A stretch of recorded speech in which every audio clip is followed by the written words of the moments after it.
Here we are on what might be our last Saturday of devotional in this format. Again, we'll look to see actually what David's going to come up with next week, because he's on next week, and looking to do something a little different on our Saturday, just to vary things up a little bit. And again, if there's any ideas or thoughts or something that would be helpful in some way, please let us know. 2 Samuel chapter 20, another internal threat arises to David. Remember, David had been promised by God, you're going to have peace with your external enemies from the neighboring nations. Your borders are going to be secure. It's David's internal politics that from David and from Bathsheba on is just a mess.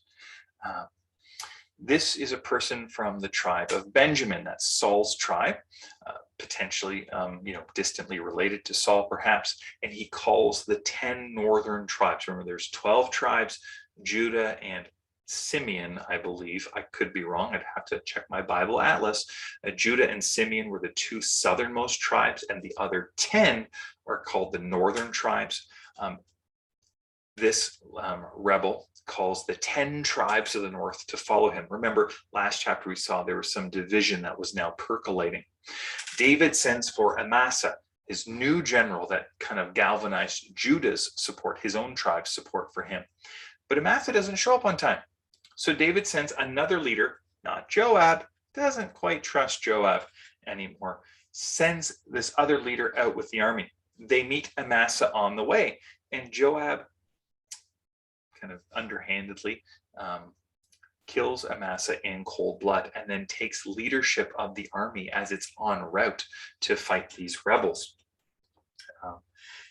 Again, he was a known leader. He was known to, he had a lot of victories under his leadership, and so the army goes with Joab. I'm speaking a little bit now off the top of my head. I didn't put in my notes, but I do think that the leader David appointed was related, may have been brothers with Joab. It's in the text somewhere. I just blanking at the moment. Anyways, so Joab takes over. Joab then negotiates with a wise woman from the city.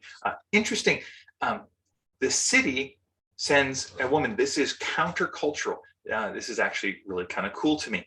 Joab negotiates with a woman who is considered to be wise by her community. They send her out to negotiate with David's general, and they arrive at a peaceful solution. Joab's like, look, I just want this guy. That's it. I'll leave the city alone. No issues. The woman kind of is like, yeah, that's a good deal. They literally throw the head over the wall to Joab. And so the rebellion is over. But now Joab is, again, firmly entrenched as general of the army. And now we also, in this chapter, we see David in the midst. He kind of deals with, I don't like this verb. David has kind of the concubines that were left behind by him and that were taken sexually by Absalom as kind of Absalom's act of kind of showing the people, or kind of symbolically, like, I'm now king, I'm taking my father's kingdom, I'm taking over. These 10 women, what David does is he puts them under house arrest, that, no sexual relations with anyone, including David, provided for in every other respect.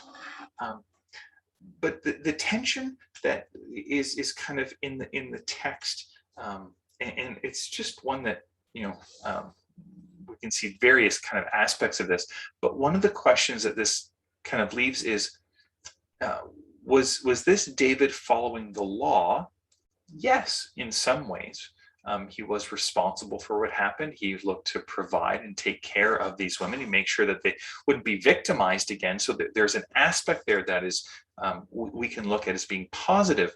However, what also happened had nothing to do with them.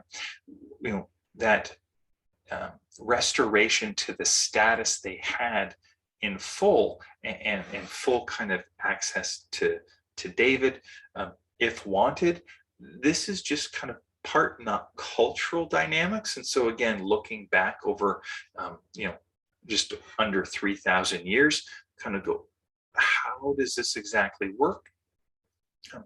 By the law, there's nothing David is intentionally doing to add to their harm intentionally, but where's grace, where's forgiveness? And not sure David's taking full responsibility here for what his actions, his decisions cost these women.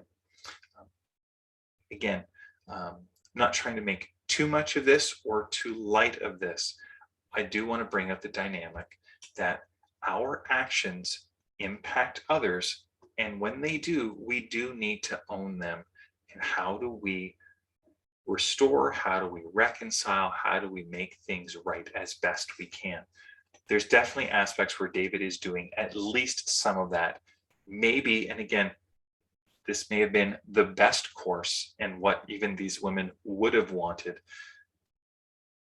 The text doesn't get into that. And so we got to be careful how much we speculate. At the same time, it is opportunity for us to reflect on our own culture, our own actions, particularly in how we treat others. So we now see at the end two sides kind of angling for control in a sense of David. Both sides looking for the king to be someone who would be what they wanted them to be. But yet the king of Israel was someone who was supposed to be what God wanted them to be. And again, there's this tension of expectations of others versus God's commands, what God's calling on our lives. And David now gets to walk this even more with even more difficulty, again, all because of the consequences of his actions. Most of us have experienced negative consequences to our actions. And so whatever this week has brought, I hope it leads us to positive reflection and moving forward in things, whether that's confession and repentance, whether it's giving forgiveness to others, whether it's just saying, God, would you show me who are people hurting around me that I can be agents of blessing and mercy and grace to. Whatever that is, wherever this leads for you, has led for you this week, may the Lord bless you and keep you. May the Lord make his face to shine upon you. May the Lord be gracious to you. And today, would you know his peace?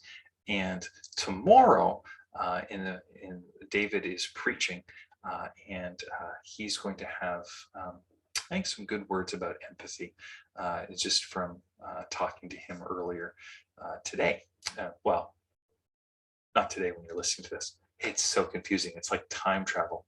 Anyways, God bless. And yeah, God bless.